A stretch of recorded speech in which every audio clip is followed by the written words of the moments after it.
Hi, everyone, and welcome to the State of State Schools podcast. I'm your host, John Stamper, Christian author, former homeschooler, and former public school teacher. Once a week, I'll give a quick recap of the most important headlines in education and pull back the curtain on what's really happening in our kids' schools.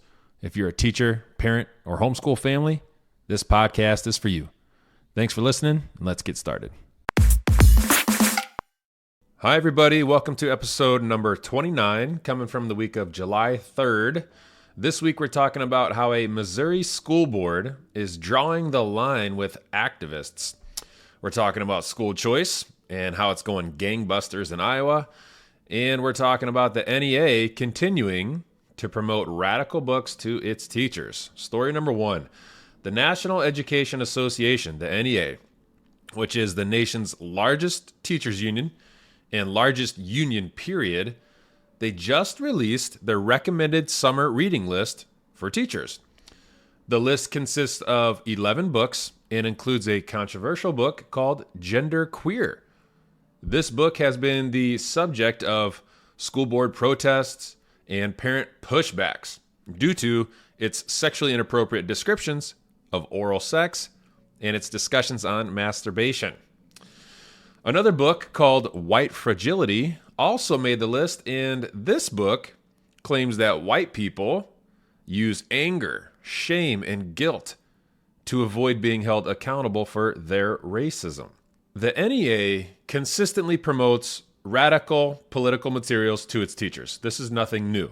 For example, going back about 10 years or so, I write about this in my book, but going back about 10 years or so, the NEA was promoting political and community activism. So they published a list of books for teachers who were interested in becoming activists. At the top of the recommended reading list was Saul Alinsky's book, Rules for Radicals. Alinsky was a Marxist community organizer who, in his book, he made a dedication to Satan. I'm not exaggerating. This is literal. He made a dedication to Satan. His dedication read, quote, "Lest we forget at least an over-the-shoulder acknowledgement to the very first radical. From all our legends, mythology, and history, the first radical known to man who rebelled against the establishment and did it so effectively that he at least won his own kingdom, Lucifer." End quote. So this is the man, Saul Alinsky, in his book, Rules for Radicals, that the NEA promoted to its teachers and indirectly to students, your children. Recently, the NEA president, Becky Pringle, stated, quote, "For us at the NEA, education justice must be about racial justice. It must be about social justice. It must be about climate justice. It must be about all of those things," end quote. This position is very much in line with the world's largest education publisher, Pearson. I talked about Pearson in a recent episode, how they just released new guidelines for their own education materials. And of course, the goal is to include more diversity, equity, and inclusion, DEI. According to these new guidelines, Pearson is committed to fighting systemic racism in education. And in order to do that, they will begin training their employees on their new standards. And their new standards relate to race, ethnicity, gender, sexual orientation, social class, religion, and disability. The main consultant for these new guidelines at Pearson was Dr. Jason Arday. He said, quote, "The guidelines produced represent a cultural shift in publishing that attempts to center race and racial equality at its core," end quote. So how do we fight racism? By making race the core of all of our education materials? I don't think so. So let's connect the dots between the NEA and Pearson, the largest teachers union in America and the largest education publisher in the world.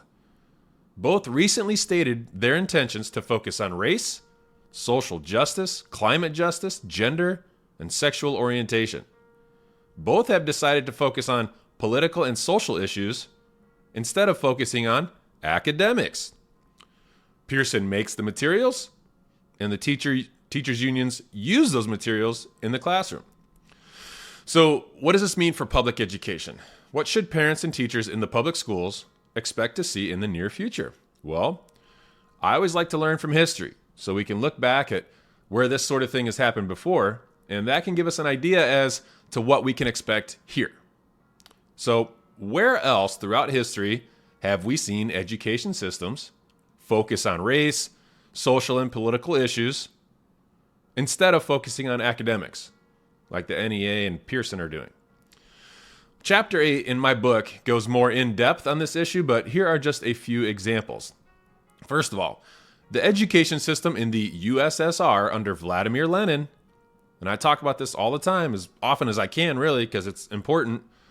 The USSR under Lenin implemented new history and focused on politics. Lenin said that kindergarten classes were the sprouts of communism. That's how political education was. Second, education in Nazi Germany under Hitler focused on sports, racial science, and new history. Hitler stated about children, quote, "If the older generation cannot get accustomed to us, then we shall take their children away from them and rear them as needful to the fatherland," end quote. Next, in communist China, Mao shut down schools and colleges during a cultural revolution. And during the revolution, he implemented an entirely new curriculum focusing on activism and politics. Starting to see a theme here. In Cambodia, under Pol Pot, teachers were rewarded for promoting communism in the classroom. And finally, in North Korea, teachers meet regularly with officials to discuss which political policies must be implemented in schools.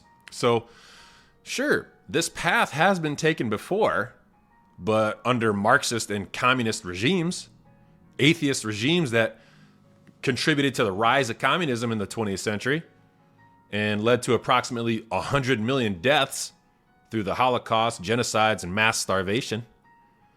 So every one of those regimes implemented progressive political ideologies in their schools. In every one of those nations, the family unit was undermined, fractured, or destroyed in the process. So, long story short, here in America, we should take extreme caution with our education system so that we don't repeat these same tragic mistakes. Any similarities or parallels that we might have in our schools should cause us to stop and change course immediately. Headline number 2, in Iowa. This last January, Governor Kim Reynolds signed the Students First Act, also known as the School Choice Bill. This allows families in Iowa to apply for education savings accounts, or ESAs, worth about $7,600, and they can be applied toward a private school tuition. Well, the state received over 25,000 applications for the new ESAs, but the state's budget can only support about 14,000 students. State Representative John Willis said, quote, "I do think it demonstrates a pent-up need in the state of Iowa for this program, and it's good to see the people who wanted this option are taking advantage of it," end quote. Again, just to reiterate my opinion on school choice or education savings accounts, the best case scenario, in my opinion, is to completely remove the government from education, period. Public education has tanked since the DOE was created. Now, I don't support homeschool families using these school choice funds because state and federal agencies will always have oversight on public funds that they distribute. And you don't want the government dictating what you teach in your home. My fear is that in the end, school choice will become just another government-run education system, exactly like the education system we have now. Headline number 3, this story is a good example of how school boards across the country could respond to this obsession with LGBTQ curriculum, sex, and gender identity. In Missouri, the Springfield Public School Board was being pressured by various community members to draft a resolution or a statement of support for LGBTQ students and staff.